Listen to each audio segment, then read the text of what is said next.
ಇತ್ತೀಚೆಗೆ ನಮ್ಮ ಕನ್ನಡದಲ್ಲಿ ಬರೀ ಪ್ರಮೋಷನಿಂದನೇ ಸಖತ್ ಬಜ್ ಕ್ರಿಯೇಟ್ ಮಾಡಿದಂಥ ಮೂವಿ ಅಂದರೆ ಕೊತಲ್ವಾಡಿ.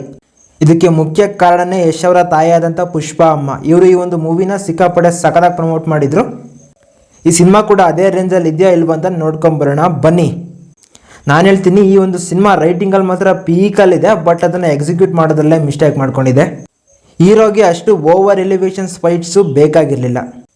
ಮತ್ತು ಇನ್ನೊಂದೇನೆಂದರೆ ಪ್ರೆಸೆಂಟೇಷನ್ನಲ್ಲೂ ಕೂಡ ಈ ಒಂದು ಸಿನಿಮಾ ಹಿಂದೆ ಬಿದ್ದಿದೆ. ಹಂಗಾಗಿ ಈ ಸಿನಿಮಾ ಪೆನ್ನಲ್ಲಿ ಬರ್ಕೊಂಡಿರೋ ಥರ ಸ್ಕ್ರೀನಲ್ಲಿ ಬಂದಿಲ್ಲ ಅಷ್ಟೇ. ಪೃಥ್ವಿ ಅಂಬರ್ ಅವರ ಕ್ಯಾರೆಕ್ಟ್ರು ಅಷ್ಟೇನು ಇಂಪಾರ್ಟೆಂಟ್ ಅಲ್ಲ ಅಂದ್ರೂ ಕೂಡ ಗೋಪಾಲ್ ಕೃಷ್ಣ ದೇಶಪಾಂಡೆ ಅವರ ಕ್ಯಾರೆಕ್ಟರ್ ಮಾತ್ರ ಪೀಕಲ್ಲಿದೆ ಈ ಒಂದು ಸಿನಿಮಾದಲ್ಲಿ. ಅವರ ಪರ್ಫಾರ್ಮೆನ್ಸು ಕೂಡ ಅಷ್ಟೇ ಸಖತ್ತಾಗಿದೆ ಮಾತ್ರ.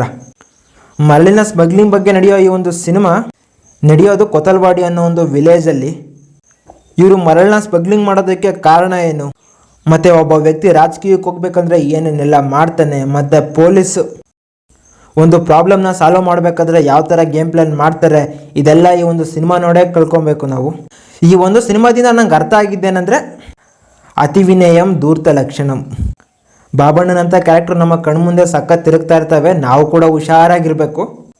ಒಟ್ಟಿನಲ್ಲಿ ಪ್ರೆಸೆಂಟೇಷನಲ್ಲೇ ಆಗಲಿ ಏನರಲ್ಲೇ ಮಿಸ್ಟೇಕ್ಸ್ ಇದ್ದರೂ ಕೂಡ ಗೋಪಾಲ್ ಕೃಷ್ಣ ದೇಶಪಾಂಡೆ ಅವರ ಕ್ಯಾರೆಕ್ಟರ್ ಮಾತ್ರ ಸಖತ್ತಾಗಿ ಬಂದಿದೆ. ಅದರಲ್ಲಿ ಇವರ ಒಂದು ಪರ್ಫಾರ್ಮೆನ್ಸು ಕೂಡ ಪೀಕಲ್ಲಿದೆ. ಇನ್ನು ಆವಾಗಲೇ ಹೇಳಿರ್ತಾರ ಪೃಥ್ವಿ ಅಂಬರ್ ಅವರ ಪಾತ್ರ ಚೆನ್ನಾಗಿ ನ್ಯಾಚುರಲ್ ಆಗಿ ಪ್ರೆಸೆಂಟ್ ಮಾಡಿದ್ರೆ ಚೆನ್ನಾಗಿರೋದು.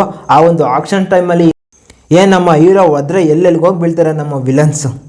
ಮತ್ತು ಈ ಒಂದು ಸಿನಿಮಾದಲ್ಲಿ KGFನ ಪ್ಯಾಟರ್ನು ಕೂಡ ಎಡಿಟಿಂಗಲ್ಲಿ ಎಲ್ಲ ಇನ್ಸ್ಪೈರ್ ಆಗಿ ತಗೊಂಡಿರ್ತಾರೆ ಕಾಣಿಸ್ತಾ ಇದೆ.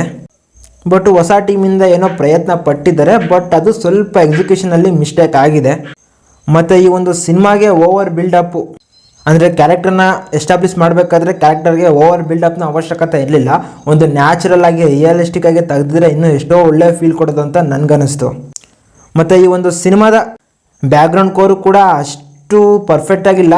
ಯಾವ ಒಂದು ಸಿಚುವೇಷನಲ್ಲಿ ಬ್ಯಾಕ್ಗ್ರೌಂಡ್ ಕೋರ್ ಬೇಕೋ ಅಂಥ ಟೈಮಲ್ಲಿ ಬರ್ದಿರೋದಕ್ಕಿಂತ ಯಾವಾಗ ಬೇಕಾಗಿಲ್ವೋ ಅಂಥ ಟೈಮಲ್ಲಿ ಬರ್ದಿರೋದೇ ಜಾಸ್ತಿ ಆಗಿದೆ. ಸಾಂಗ್ಗಳು ಕೂಡ ಅಷ್ಟೇನು ಹೇಳ್ಕೊಳಂಗಿಲ್ಲ. ಒಂದು ಡೀಸೆಂಟು ಆವ್ರೇಜ್ ಮೂವಿ. ಅದು ಏನಕ್ಕೆ ಅಂದರೆ ಗೋಪಾಲ್ ಕೃಷ್ಣ ದೇಶಪಾಂಡೆ ಅವರ ಒಂದು ಕ್ಯಾರೆಕ್ಟರ್ಗೋಸ್ಕರ ಅಷ್ಟೇ. ಇನ್ನು ಪೃಥ್ವಿ ಅಂಬರ್ ಮಾಡಬೇಕಾಗಿದ್ದಂಥ ಕ್ಯಾರೆಕ್ಟರ್ನೆಲ್ಲ ಇದು ಬೇರೆ ಯಾರ ಕೈಲಿಂದ ಮಾಡಿಸಿದ್ರೆ ಚೆನ್ನಾಗಿರೋದು. ಮತ್ತು ಬರ್ಕೊಂಡಿರೋ ಥರ ಫಿಲಮ್ನ ಎಕ್ಸಿಕ್ಯೂಟ್ ಮಾಡಿದರೆ ಇನ್ನೂ ಚೆನ್ನಾಗಿರೋದು ಅಂತ ಕಾಣಿಸ್ತಾ ಇದೆ. ಯಾಕಂದರೆ ಆ ಥರ ಟ್ವಿಸ್ಟ್ಗಳು ಟರ್ನ್ಗಳು ಈ ಒಂದು ಸಿನಿಮಾದಲ್ಲಿದ್ದಾವೆ. ಬಟ್ ಅದನ್ನು ನಮ್ಮ ಪ್ರೇಕ್ಷಕರ ಮುಂದೆ ತರಬೇಕಾದ್ರೆ ಇವರು ಎಡವಿದ್ದಾರೆ. ನೆಕ್ಸ್ಟ್ ಟೈಮು ಡೈರೆಕ್ಟರ್ ಆದಂಥ ಶ್ರೀರಾಮು ಆ ಥರ ಎಡವೋದಿಲ್ಲ ಅಂತ ನಾನು ಅಂದ್ಕೊಂಡಿದ್ದೀನಿ.